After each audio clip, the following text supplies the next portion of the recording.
Da li ste znali da ova biljka raste praktično svuda i pravo je blago za naše zdravlje? Ako želite da saznate o kojoj se biljci radi, ostanite sa mnom, a vi pratite kanal.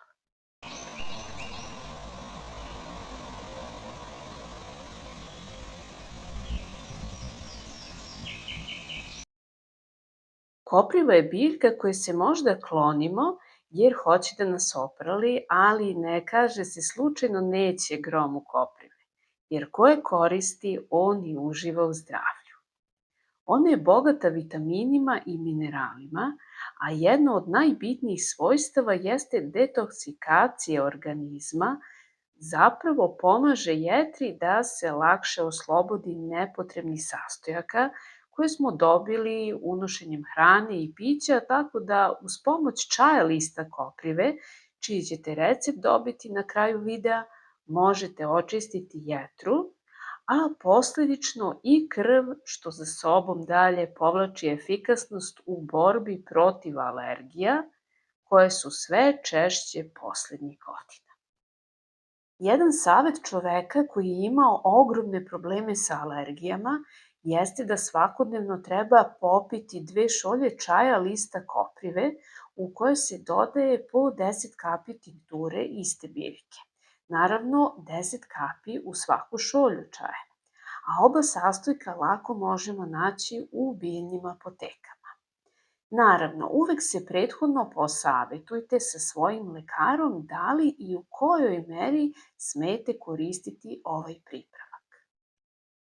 Dalje, kopriva utiče na opšte jačanje organizma i podizanje imuniteta, posebno zbog prisustva vitamina C, a zbog prisustva gvožđa pomaže u lečenju anemije. I sigurna sam da ste dobijali tu preporuku ako ste je imali. Znate i sami kako su tablete gvožđa neprijatne, odnosno ona mučnina koja se javlja posle toga kad ih pijemo. Takođe, poboljšava cirkulaciju krvi, sadrži magnezijum tako da naši krvni sudovi bolje funkcionišu i nemamo one neprijatne grčeve u mišićima, obično znate sami u nogama i u stopalima.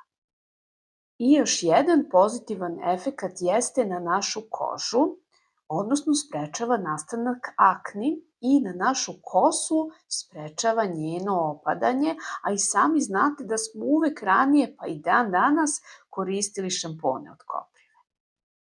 A sada popite sa mnom čaj od koprive koji možete spremiti tako što stavite kašičicu suvih ili svežih listova koprive i prelijete ih sa 200 ml, otprilike jedna šolja, ona velika za čaj, vrele vode i ostavite 10 minuta poklopljeno da odstoji, pa zatim procedite i popijete. Može se piti, naravno, 2 puta dnevno. Nadam se da vam se svideo današnji video i da ste saznali nešto novo o lekovitim svojstvima koprive.